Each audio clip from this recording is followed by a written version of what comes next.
Hello, good morning, students. Hello, good morning. Am I audible? Yes, ma'am. Okay.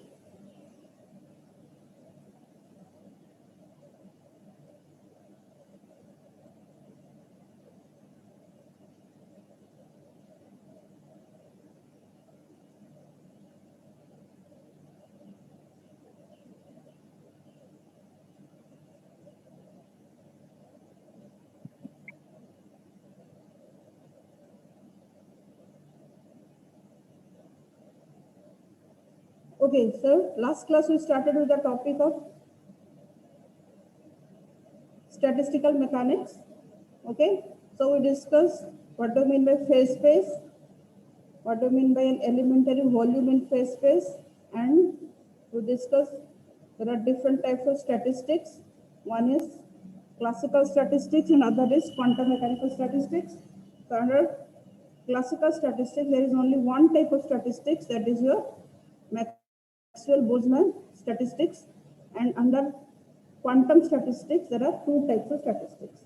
Okay, and before that, we discussed the topic of what do you mean by fermion, what do you mean by boson, fermion क्या है, boson क्या है, ये भी हमने discuss किया था, and then we are discussing the topic of quantum statistics. Okay, so this quantum statistics is of two types. One is Fermi-Dirac statistics, the other one is Bose-Einstein statistics. So let us discuss these two types of statistics. ठीक है, इन दोनों को अभी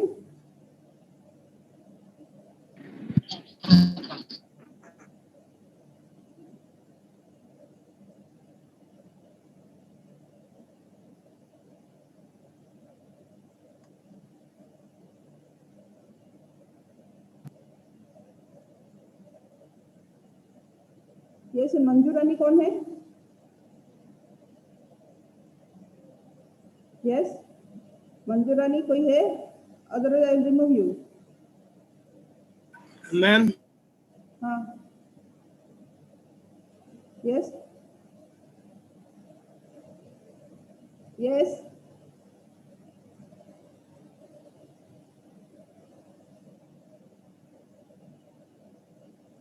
yes कोई है? Manju Rani, ma'am क्या हुआ? ये कौन है, किसका नाम पे एंट्री है? मंजू रानी,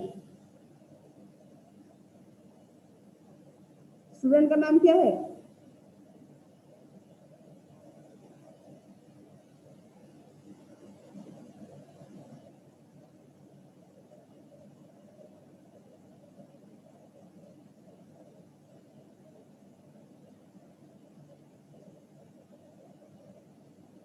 फट गई अपने आप.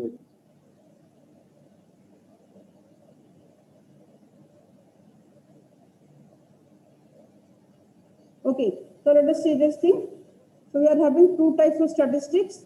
One is classical statistics and the other is quantum mechanical statistics. Okay.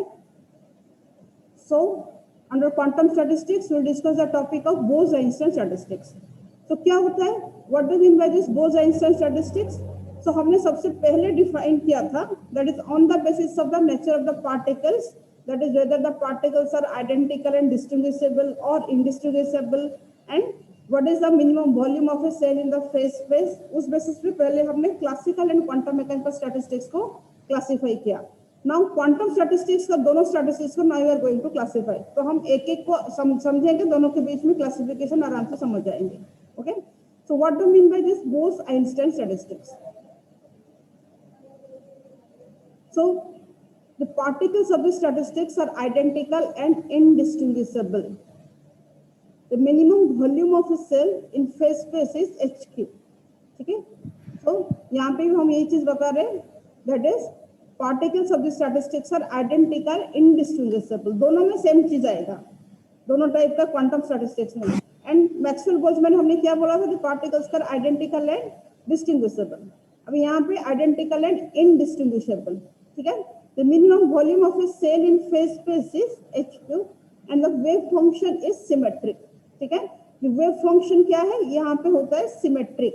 कल हमने किया था exchange symmetry of wave function, जहां पे हमने दिखाया था बोसोन के लिए क्या होता है, वेव फंक्शन सिमेट्रिक होता है, एंड फर्मियन के लिए क्या होता है, एंटीसिमेट्रिक होता है। वहां पे हमने डिराइव करके वेव फंक्शन को दिखाया था, ठीक है।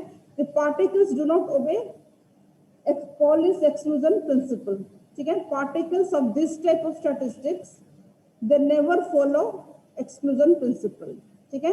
the particle obeying this statistics, particle आगे statistics होगा, the particles obeying these statistics are called bosons. They are called as bosons and they are integral spin particles. They are known as integral spin particles, ठीक है। bosons are always integral spin particles, and the number of ways in which Ni particles can be distributed in GI sublevels. क्या होता है, ये एक distribution function जो होता है, कैसे पार्टिकल्स का अरेंजमेंट होता है, उसका डिस्ट्रीब्यूशन कैसे होगा, उसको हम कैसे कह सकते हैं, W equals to Ni plus GI minus 1 by Ni factorial GI minus 1 factorial, ठीक है। सो सपोज Ni क्या है, टू पार्टिकल्स आर देयर, दो पार्टिकल्स है, two dots are two particles and there are two cells. दो box बनाया, यहाँ पे दो पार्टिकल, दो बॉक्स है एंड दो पार्टिकल्स है, यहाँ पे दोनों को डॉट दिया है, ए बी नहीं दिया, क्योंकि they are indistinguishable particles. Particles are indistinguishable, so we are indicating दोनों सेल में दो पार्टिकल्स, ठीक है। दो डॉट मतलब दो इनडिस्टिंग्विशेबल पार्टिकल्स। सो अगर हमें देखेंगे यहाँ पे Ni2 है, Gi2 है, सो कितना हो गया, this value equals to 2 plus 2 minus 1 factorial by 2 factorial, जिसका वैल्यू आ रहा है हमारे पास 3, ठीक है। दैट इज दो पार्टिकल्स दो सेल में for bosons, if they are following Bose Einstein statistics, then how they will be arrangement. दो पार्टिकल दो सेल में थ्री वेज में अरेंज हो सकते हैं, ठीक है। तो ये क्या है, यहाँ पे एक है, यहाँ पे एक है, एंड यहाँ पे क्या है, यहाँ पे दो पार्टिकल है, यहाँ पे खाली है, यहाँ पे भी खाली है, यहाँ पे दो पार्टिकल है, ठीक है। क्योंकि उसमें पहले जो हमने किया था उसमें क्या है, ए भी लिया था, तो और दो बॉक्स में हम दिखा रहे, एक में ए, एक में बी, और एक में दिखा रहे हैं दूसरे में बी और एक में ए, ऐसे दिखाते थे। बट यहाँ पे हम दिखाएंगे क्या, बिकॉज दे आर इनडिस्टिंग्विशेबल, चाहे इसमें रहो, अरेंजमेंट हमारी उसको एक ही काउंट करेगी, ठीक है। So the number of ways in which Ni particles can be distributed in GI sublevels are, this is 3 ways. दो पार्टिकल दो सेल में रह सकते हैं 3 वे में, किसी नंबर के लिए हम इसका अरेंजमेंट भी निकाल सकते हैं, ठीक है। यदि पार्टिकल्स आर इनडिस्टिंग्विशेबल, सो इसमें हम डिफरेंशिएट नहीं कर सकते। एंड यहाँ पे each macrostate has more than 1 microstate. ये क्या है, एक मैक्रोस्टेट के साथ दो मोर देन 1 माइक्रोस्टेट हो सकता है। And the Bose distribution function for Ni particles in GI cells is Ni equals to Gi by, अब distribution function इसमें define करेंगे, Ni equals to Gi by, this is exponential alpha plus E by Kt minus 1, that equals to Gi f of B E। मतलब basically जो Ni Gi क्या है, number of particles, how this number of particles, Ni number of particles is distributed in GI subcells, उसको होता है Ni equals to Gi into another function।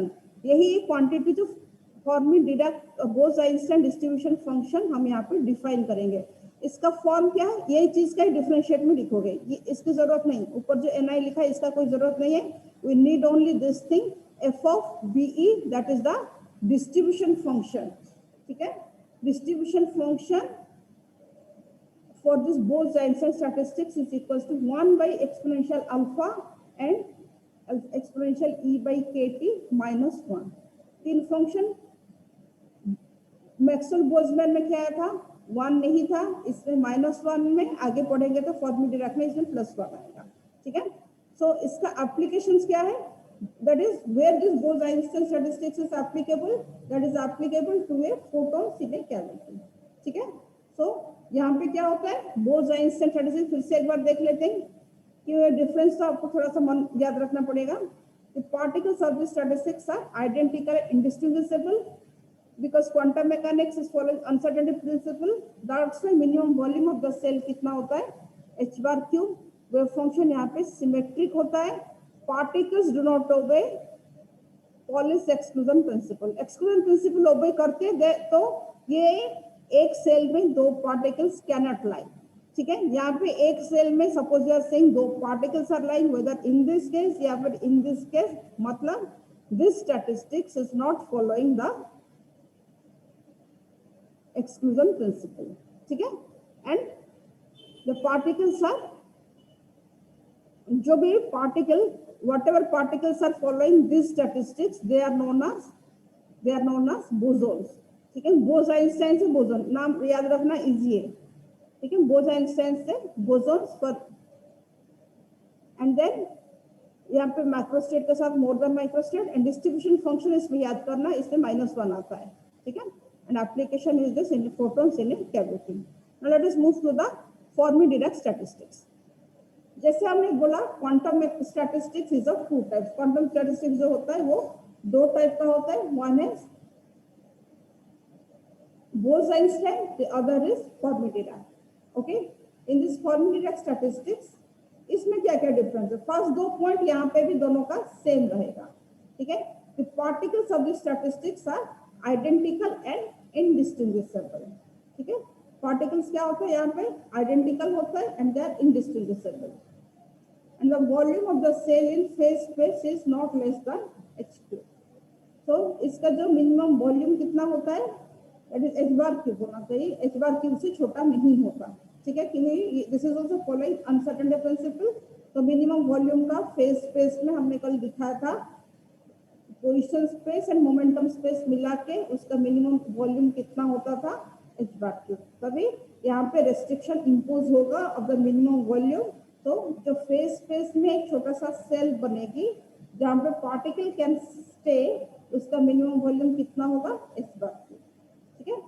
And यहाँ पे क्या है, the wave function is always antisymmetric, symmetric नहीं होगा। Antisymmetric case में हमने कल दिखाया था, दैट इज ये दिखाया था, याद होगा आप लोगों को, दैट इज यहाँ पे वेव फंक्शन क्या होता है फर्मियन के लिए, एंटीसिमेट्रिक के लिए इसका वैल्यू जो होता है दैट वैल्यू इक्वल्स टू 0, ठीक है। यहाँ पे 0 होता है क्योंकि एक स्टेट में एक ही पार्टिकल कैन लाई। एंटीसिमेट्रिकल ऐसे डिफाइन किया था, अब ए भी लिया था। अगर हम बोलेंगे एक स्टेट में दो पार्टिकल रहे, then the wave function is giving us 0, ठीक है। So the wave function is antisymmetric in case of Fermi Dirac statistics. The particles obtain this statistics are called as fermions, ठीक है। जो particle Fermi Dirac statistics following, those particles are known as fermions, ठीक है। And they are spin half particles. इनका जो spin होता है half होता है, इसमें इलेक्ट्रॉन भी आता है, proton, neutron, all are spin half particles, these are known as the fermions, ठीक है। जो भी पार्टिकल्स फर्मी-डिराक स्टैटिस्टिक्स फॉलो करता है, those particles are known as fermions, ठीक है। The number of ways in which Ni particles are to be distributed in Gi sublevels. So W इसको define करेंगे, that equals to Gi factorial by Ni factorial, Gi minus Ni factorial. यहाँ पे Gi कितना है 2। अगर हम दो particle दो सेल के लिए लिखेंगे तो इनका अरेंजमेंट कितना होगा, एक ही होगा। और चार थी, पहले में मैक्सवेल बोल्ट्जमैन में हमने दिखाया था 4 टाइप का अरेंजमेंट, इसमें हमने कितना दिखाया, बोस-आइंस्टाइन में 3 टाइप्स का। अभी इसमें कितना अरेंजमेंट है, ओनली 1, बिकॉज द पार्टिकल्स, दो पार्टिकल से दो सेल है, बिकॉज दे आर इनडिस्टिंग्विशेबल। चाहे वो फर्स्ट में रहे या सेकंड में रहे, फर्स्ट में रहे, हम उनमें डिस्टिंग्विश नहीं कर सकते कभी। एंड एक सेल में तो दो पार्टिकल नहीं रह सकता, because they are obeying the Pauli's exclusion principle, ठीक है। Because they are obeying the exclusion principle जो कहता है कि एक सेल में, एक एनर्जी स्टेट में एक ही पार्टिकल रह सकता है, ठीक है। सो इसका जो डिस्ट्रीब्यूशन कितना है, that is only 1 type of distribution, and each macrostate has only 1 microstate. यहाँ पे देखो, एक ही मैक्रोस्टेट के साथ ओनली एक ही माइक्रोस्टेट रहेगा, other distribution is not possible in this case, ठीक है। And the Fermi Dirac distribution function for Ni particles in Gi sublevels equals to, सीधा इसको लिख लो, f of fd equals to 1 by exponential alpha plus exponential e by kt plus 1. This is the distribution function for Fermi-Dirac statistics, ठीक है। So this is something about your Fermi-Dirac distribution, and इसका application में जैसे मैंने आपको बताया था, all the spin half particles like electron, proton, so या इसका एप्लीकेशन डायरेक्टली हम ले सकते हैं, free electrons in a metal जो हम मेटल, सेमीकंडक्टर, कंडक्टर के बीच में क्लासिफाई करते हैं depending on the energy of electron, position of electron. ये सब उसी का ही एग्जांपल है, फर्मी-डिराक डिस्ट्रीब्यूशन फंक्शन। एंड इसी से फर्मियन आता है, इसी से भी फर्मी एनर्जी भी इसी की से ओरिजिन होता है। ठीक है, हाँ बच्चे बोलो, समझ में आया? दोनों टाइप का डिस्ट्रीब्यूशन स्टैटिस्टिकल क्वांटम स्टैटिस्टिक समझ में आया? Yes ma'am. आया नहीं है? आया। हाँ बच्चे बोलो।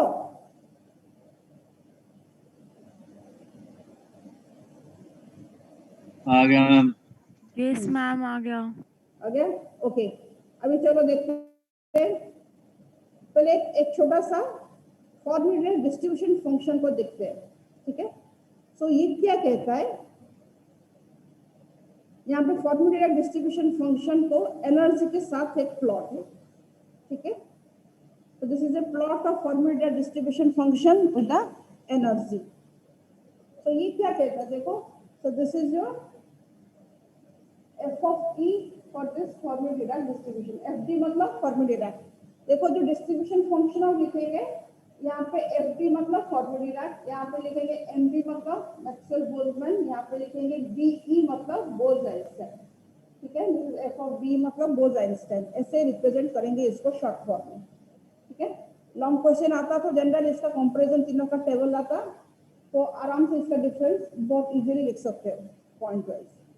ठीक है, तो अभी देखते हैं। अभी देखो ये क्या कहता है, सपोज यहाँ से हम दिखाया यहाँ पे energy, this is the energy and यहाँ पे डिस्ट्रीब्यूशन फंक्शन।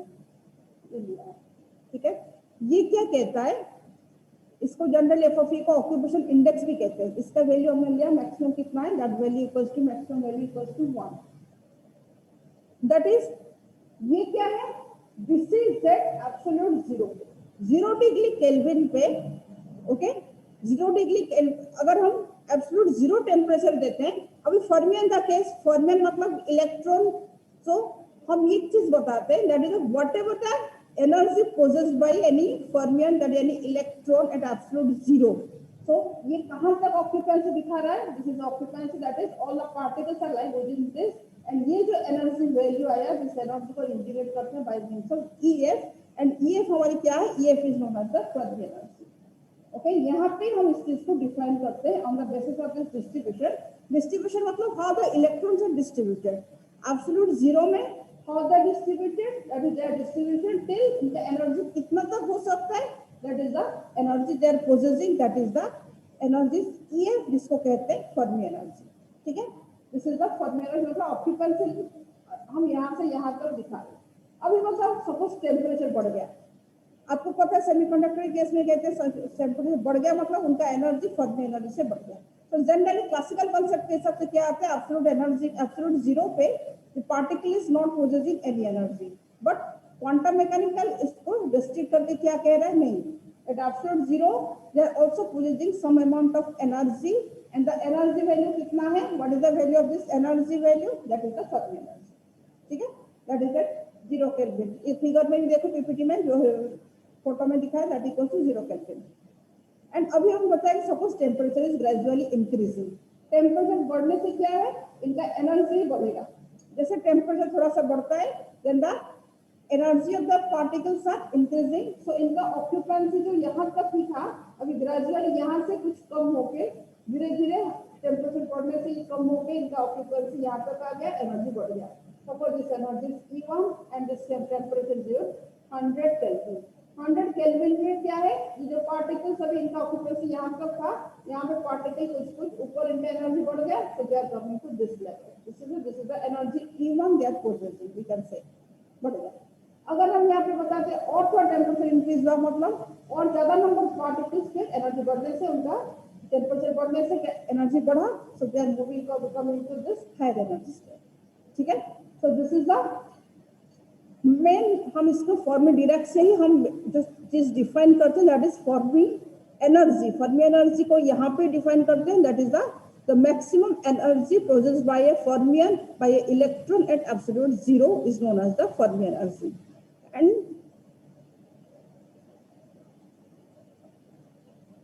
ठीक है, सो इसमें क्या है, occupation index is maximum 1 and यही 1 लिखा है, मतलब इसमें एक ही पार्टिकल इट कैन स्टे। अभी let us see this Fermi energy का फॉर्म में let us define this alpha. हमारे पास डिस्ट्रीब्यूशन फंक्शन हमने लिया था, तो what are the distribution function for Fermi Dirac? That is Fermi Dirac distribution function को हम क्या लिया है, दैट इज 1 by एक्सपोनेंशियल। इसको लिख लो बच्चे, इस वाले छोटा सा टॉपिक है, इसको लिख लो एक बार। दैट इज अल्फा का let us note down alpha, and this is e by kt, and this is plus 1, and let us define this alpha equals to ef by kt minus ef by kt. So इसका value कितना हो जाएगा, f of fd का value you can write 1 by e minus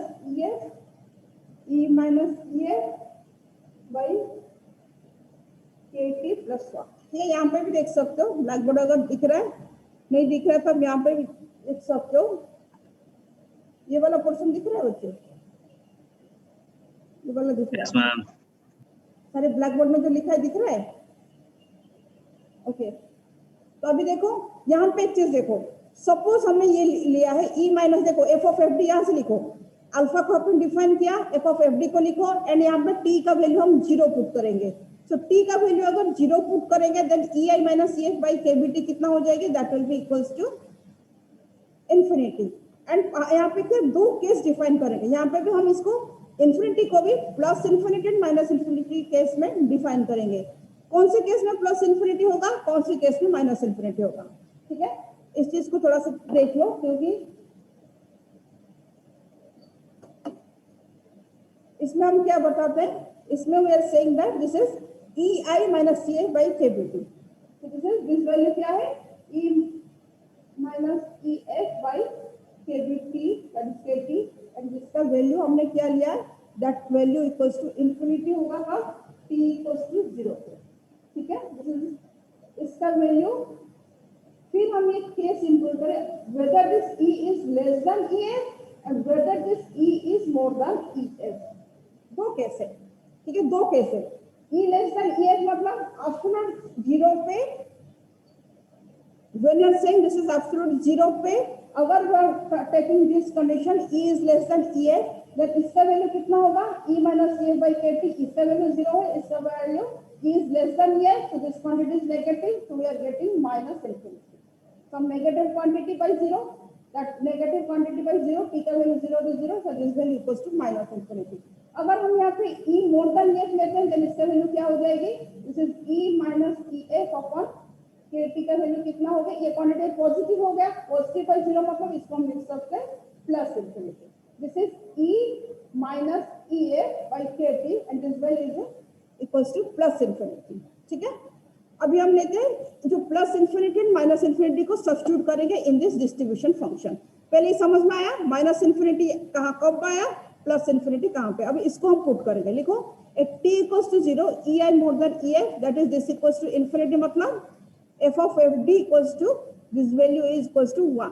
and दूसरा case में क्या हो जाएगा, ei मोर देन ef मतलब दिस वैल्यू इक्वल्स टू 0 होगा। ये 1 एंड 0 क्या है, समझ में आया। तो यही होता है फर्मी एनर्जी का सिग्निफिकेंस।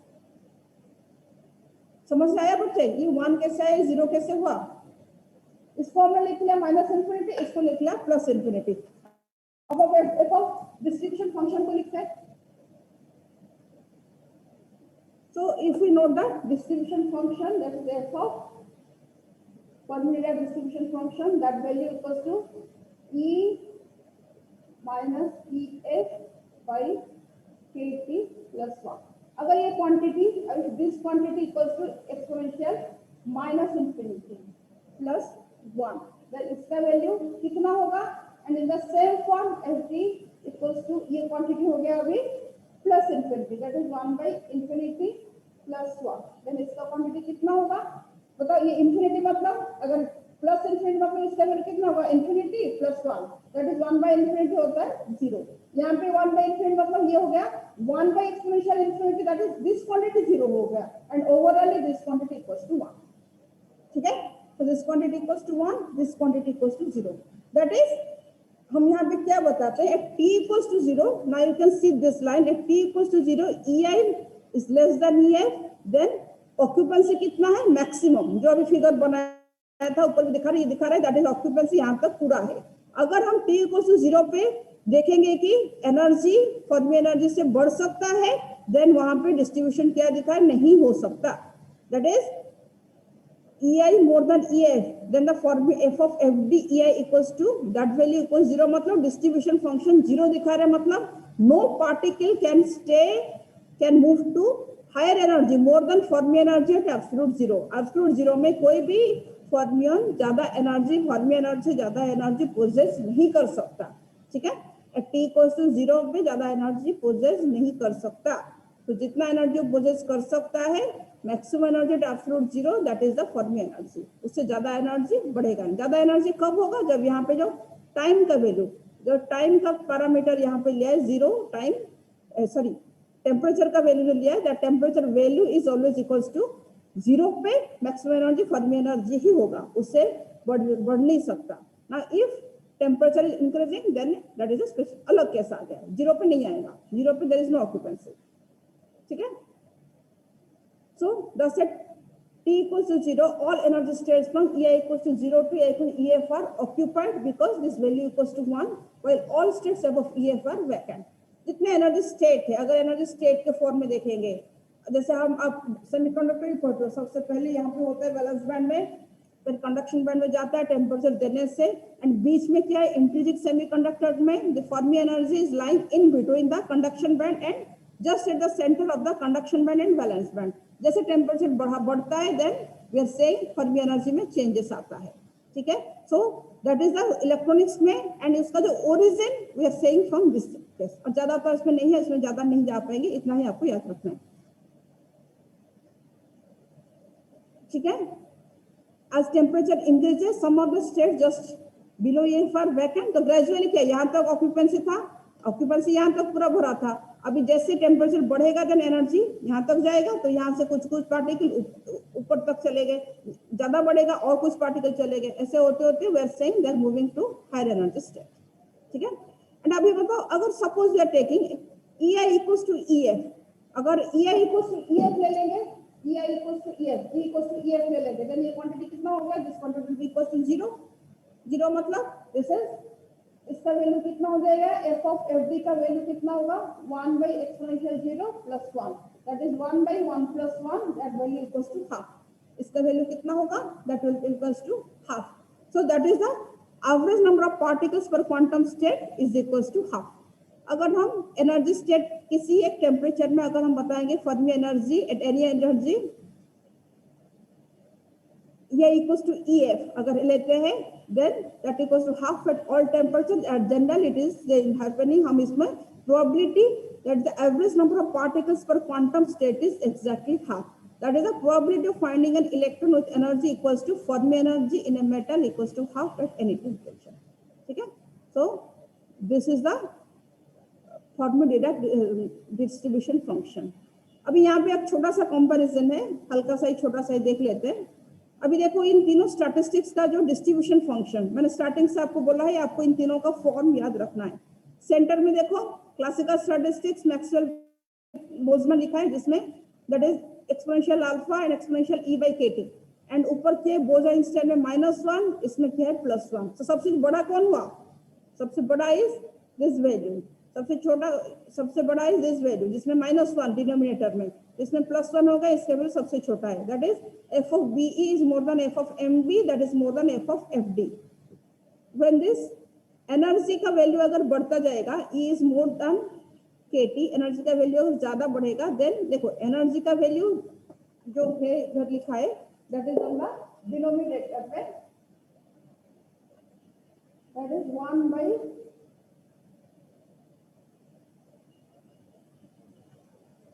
E by KT, ठीक है। अगर E is more than KT, then क्या होगा, अगर ज्यादा होगा देन दिस क्वांटिटी क्या है, E by KT का वैल्यू भी ज्यादा होगा। अगर ये क्वांटिटी ज्यादा है देन इसके साथ चाहे +1 है और -1 है, हम दोनों को इग्नोर कर सकते हैं। If this quantity is large then we can ignore this +1 of the Fermi-Dirac distribution, -1 of the Bose-Einstein distribution, so that as at higher temperature all the distribution functions are applied closer to each other, so they are approaching each other, we can say. तो this is KT, this is 2KT, 3KT, जैसे बढ़ रहा है Maxwell Boltzmann का distribution, बोस-आइंस्टाइन का value सबसे ज्यादा है, फर्मी डिराक का सबसे कम है एंड मैक्सवेल बोल्ट्जमैन का इन बिटवीन है। एंड जैसे टेम्परेचर ये होता है then all are approaching to same value, ठीक है, वो वही चीज दिखा रहा है, ठीक है। This is something regarding your statistical mechanics. तो इसमें हो गया आपका बुक में और दो चीज दिया है, इसकी ज्यादा जरूरत अभी तो है नहीं। तो ये क्या है, ये इसमें इसका भी दिखा दिया, दैट इज बोस-आइंस्टाइन डिस्ट्रीब्यूशन में कैसे टेम्परेचर के साथ फर्मी डिराक में दिखा है। बोस-आइंस्टाइन में क्या है, इसमें और कोई एक्सप्लेन करने के लिए हमारे पास एनालिसिस स्टेट नहीं है, खाली हम दिखा रहे डिस्ट्रीब्यूशन फंक्शन का शेप कैसा है फॉर दिस केस। यहाँ पे ये वाला चीज कट गया है फोटो में, यहाँ पे भी वही है, that is for MB, F of MB के लिए दिखा है, मैक्सवेल बोल्ट्जमैन के लिए, एंड दिस इज बोस-आइंस्टाइन के लिए दिखा है। डिस्ट्रीब्यूशन फंक्शन का शेप कैसे वेरी होता है वही चीज दिखाया, खाली टेम्परेचर के साथ इनका वैल्यू कैसे चेंज हो रहा है। एंड वही ये वाला चीज है, बुक से देखोगे तो ये वही चीज है जो फर्मी डिराक में हमने दिखाया। तो this is the same thing, absolute zero में ऑक्यूपेंसी यहाँ तक है, टेम्परेचर बढ़ने से ये ग्रेजुअली चेंज होते होते ये आ रहा है, ठीक है। ये वही चीज है जो अभी लिखा है, बाकी कंपैरिजन में तो इसने ग्राफ नहीं दिया। हाँ, बाकी ये वाला टेबल है, ठीक है, आपके बुक में ये वाला टेबल है जो कंपैरिजन टेबल। अगर आपने ये सब चीज थोड़ा समझ गए, इस टेबल को सारे पॉइंट वाइज कंपेयर किया है, that is particles are identical, यहाँ पे particle are identical and distinguishable, यहाँ पे इंडिस्टिंग्विशेबल, यहाँ पे इंडिस्टिंग्विशेबल। यहाँ पे फेज स्पेस कैसा है, एलिमेंटल सेल का वॉल्यूम कैसा है, ये यहाँ पे दिखाया। यहाँ पे रेस्ट्रिक्शन नहीं है, यहाँ पे रेस्ट्रिक्शन है h/क्यूब का, यहाँ पे भी रेस्ट्रिक्शन है, ठीक है। सो ऐसे डिस्ट्रीब्यूशन फंक्शन तीनों का लिखा एंड कैसे कैसे इसमें होता है, माइक्रोस्टेट किसमें कैसे होता है, वो सब हमने जो अलग अलग करके देखा, देन उसको कंपैरिजन का यही टेबल आप लोग देख सकते हो, ठीक है। तो बताओ बच्चे, कुछ समझ में आया नहीं आया? तो स्टैटिस्टिकल मैकेनिक्स इतना ही है सिलेबस में। अब बताओ ये टॉपिक में कोई डाउट है, कुछ है तो बताओ,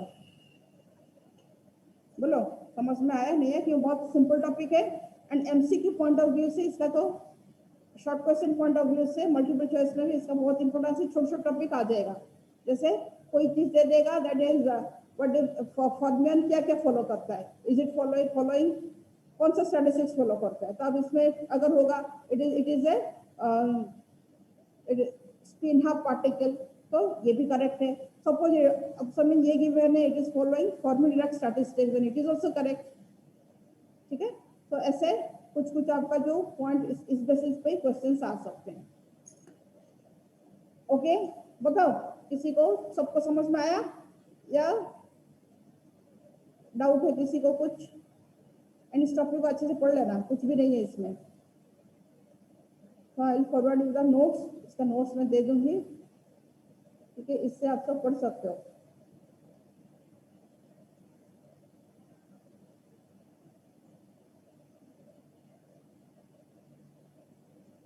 हाँ बोलो, समझ में आया सबको? अरे कोई एक दो तो बोलो कम से कम। एग्जाम का तो अभी तक आपका कोई और नोटिस आया नहीं, तो मोस्ट प्रोबेबली 20 से एग्जाम ही होगा, ठीक है। एंड मोस्ट प्रोबेबली MCQ का ही टेस्ट होगा, अभी तक तो कोई इंस्ट्रक्शन नहीं है, फिर भी MCQ ही होगा, okay.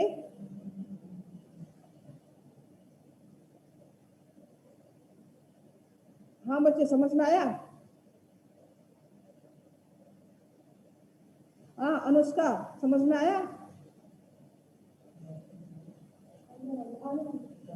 Yes ma'am, yes ma'am आ गया। आ गया? तो इजी टॉपिक को डोंट स्किप, पढ़ लेना सारे बच्चे, ठीक है, ओके। तो अभी तक ये तो हो गया। अभी बताओ, हमारे पास क्लास से टिल नेक्स्ट वीक तक तो क्वांटम मैकेनिक्स का न्यूमेरिकल कुछ भी नहीं हुआ, बाकी स्टैटिस्टिकल में ज्यादा तो न्यूमेरिकल नहीं है, इसमें थियोरेटिकल शॉर्ट क्वेश्चंस कुछ हम असाइनमेंट के फॉर्म में उसको दे देंगे, डिस्कस कर लेंगे। बाकी आपका सारे क्लास वर्क कंप्लीट है, सबने अपलोड कर दिया है। असाइनमेंट 1 भी बहुत बच्चों का अभी तक नहीं आया, ठीक है। तो कंप्लीट दोस थिंग्स, असाइनमेंट नहीं आएगा, ट्यूटोरियल नहीं आएगा, देन आपको it will affect your numbers, इतना ध्यान रखना, ओके। तो आपको ये सब चीज पे ध्यान रखना है। तो हम करेंगे अभी tutorial of this quantum mechanics. Quantum mechanics में होगा। एंड अनदर थिंग याद रखना, अभी जो ट्यूटोरियल करेंगे हम सारे बच्चे कॉपी पेन एंड कॉपी नहीं, जिस शीट में आप लिखोगे कॉपी में लिखोगे उसके साथ ही बैठोगे एंड ट्यूटोरियल साथ साथ लिखते जाओगे एंड फटाफट अपलोड करोगे, क्योंकि मैं आपको क्वेश्चंस भी दे रही हूँ, आंसर्स भी दे रही हूँ एंड आंसर यहाँ पे बता भी रही हूँ। तो आपको लिखना ही खाली है जो भी हो सकता है आपकी क्लास के टाइमिंग के अंदर। तो no need to take extra time कि आपको टाइम नहीं मिल रहा है, क्लास के टाइम इधर उधर हो गई, उसके बाद बोलोगे हमें टाइम नहीं मिल रहा है, इतना सारा काम मिल रहा है, ऐसा तो नहीं चलेगा। क्लास हो रहा है मतलब उसके अंदर क्लास वर्क जो जो हम बोल रहे हैं उसको तो लिखना पड़ेगा। ठीक है, तो अभी tutorial of quantum mechanics will discuss.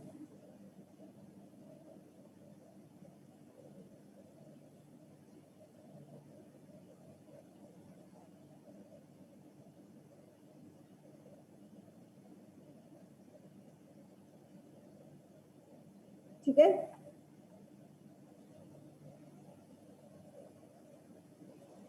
तो कर सकते हो क्वेश्चन। पढ़ो क्वेश्चन नंबर 1। इसमें क्वेश्चन बहुत सारे हैं और क्वेश्चन बहुत छान छान के बहुत कम क्वेश्चन निकाला है, वरना इसमें क्वेश्चन का तो फिर भी बहुत क्वेश्चन रह गए, नहीं हो पाया। ठीक है, पहले इतना करते हैं, बाकी क्वेश्चन बाद में करेंगे। इतना करोगे इसको सबमिट भी करोगे। फर्स्ट क्वेश्चन करके बताओ। हाँ, solve the first question. That is the de Broglie wavelength of electron is 0.061 angstrom. Find the potential difference through which the electron beam is accelerated. बताओ क्वेश्चन कैसे होगा, how you can solve this question. Time लेके सोचो, 1-2 minute. पता answer भी है, मैं दिखा दूंगी। हाँ,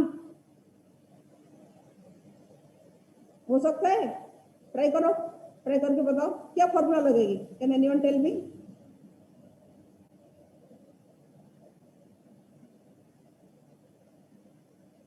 ये सबको आता है, आप इसको पढ़ के भी आए हो बहुत बार। बताओ what formula will use for this question. क्या गिवन है, लैम्डा गिवन है। क्या पूछा है, it is asking potential difference through which the electron beam is accelerated. Potential difference का फॉर्मूला लैम्डा के साथ कैसे रिलेट करेंगे।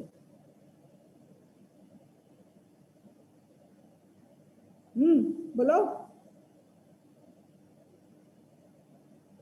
And can anyone send me attendance.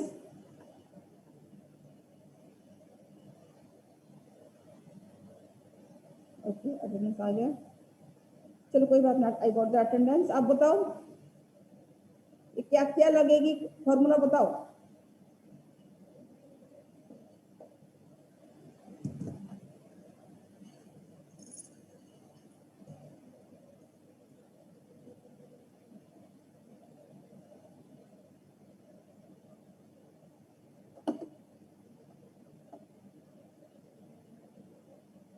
Question number 1 and 2 आप कर सकते हो आराम से। What is given, lambda equal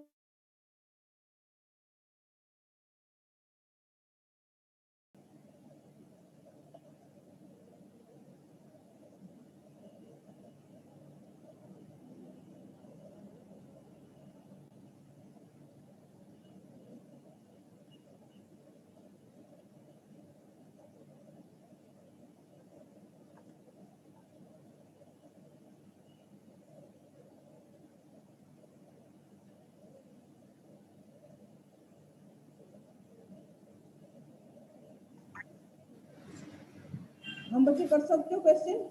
देखो लैम्डा कितना है, 0.061 एंगस्ट्रॉम। ठीक है, तो लैम्डा क्या है, lambda equals to h/p, de Broglie wavelength. यार लैम्डा मतलब this is the de Broglie wavelength, this is the de Broglie wavelength and h/p मतलब h/mv, this is h/mv। And इसको हम क्या लिख सकते हैं, mv को हम क्या लिख सकते हैं, under root of 2m kinetic energy E। Okay, E is half m square, इसको हम लिख सकते हैं अंडर रूट 2me। एंड इसको हम और क्या लिख सकते हैं, 1/2m E equals to ev, ev के फॉर्म में लिख सकते हैं। ठीक है, 1 by under root of 2m E V. अब इसमें क्या पूछा है, you have to only find the value of V. M given है, इलेक्ट्रॉन के लिए आपका मास पता है, चार्ज ऑफ इलेक्ट्रॉन पता है, you have to find the value of V. So we can write 2m ev equals to 1 by lambda square, or we can write V equals to 1 by 2m e lambda square. ठीक है, बाकी इसमें value put कर लोगे तो you can get this thing. समझ में आया? क्वेश्चन करो, आंसर बताओ। एक ही क्वेश्चन करेंगे और ज्यादा नहीं करेंगे, इस एक का ही आंसर बता दो। ठीक है, just answer only this question, only बता दो। ओके, चलो फिर इसको करके कल बताओगे। क्वेश्चन नंबर 1 का आंसर मुझे कल बताना। चलो, it is and the class.